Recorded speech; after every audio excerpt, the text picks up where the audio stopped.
to Markdown Studio, our solution for authoring Markdown documents. So this is the web app. I will quickly walk through the basic UI here. I will go first to the Markdown Editor.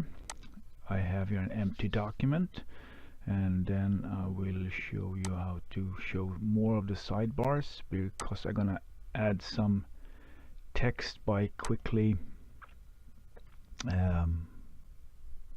insert some snippets.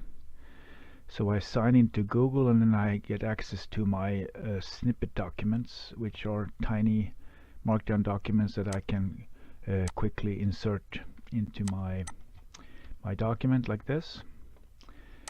And if I want to create new snippet documents, it's as easy as just selecting the text like this and say edit, save selection to snippets, new snippet as the file name, and then save.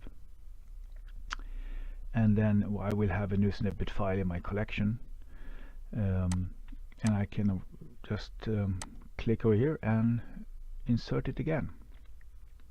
Okay, now I have some text. I can preview how it's going to look like as HTML. I can either show the preview horizontally down here or vertically to the right. I prefer myself the horizontal one. If I want to use a specific style sheet, I just click here. It's gonna open up the style sheets sidebar, where I can pick from some predefined style sheets, like the manuscript one here. But let's go back to GitHub. So that's how you preview and use style sheets. Let's do some more formatting.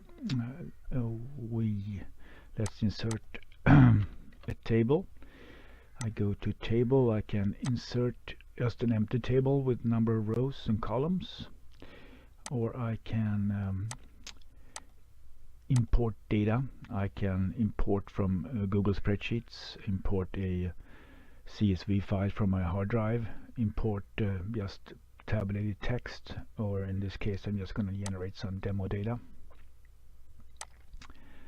So there is my table, and if I have a table, I can of course do whatever changes I want to here, but it's gonna get pretty ugly pretty quickly. So in that case I can just click on the table menu and say I want to reformat the table, and it looks nice again. And then I can also sort columns.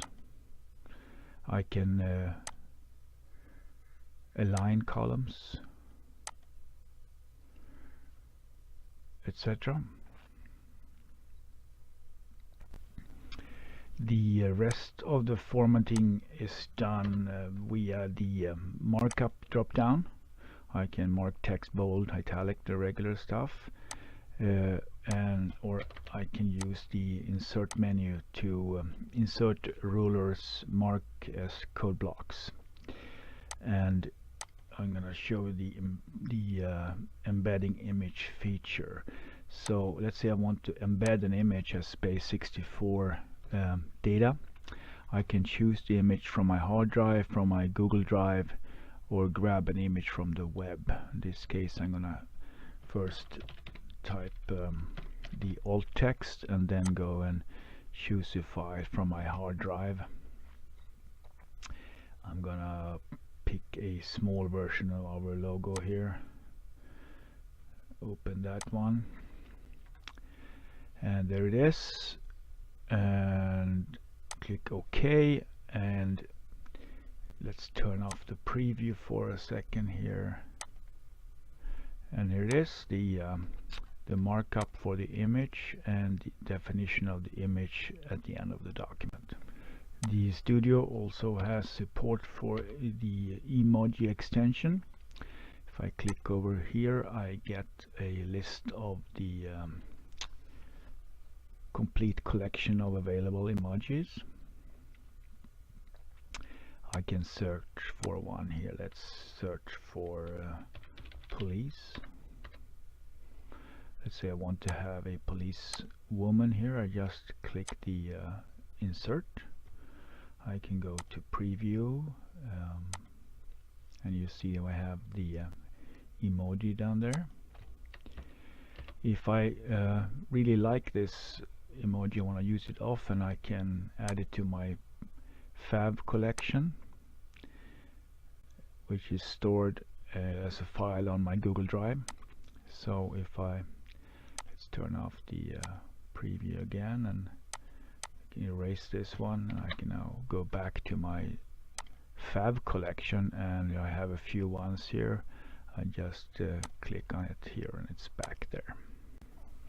So when I'm done authoring, I can export the document, but first I'm going to show you that you can maximize your workspace, filling up the whole screen like that.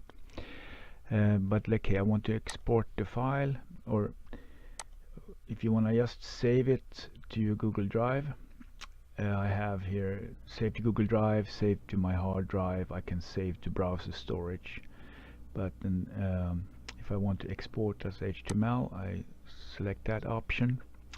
I can then send the HTML to a new tab. Looks like that.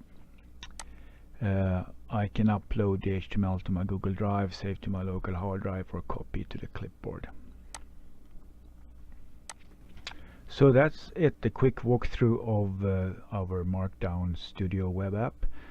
Please try it, and if you have feedback, go up to the menu button up here in the right corner and click feedback and tell us what you think. Thank you.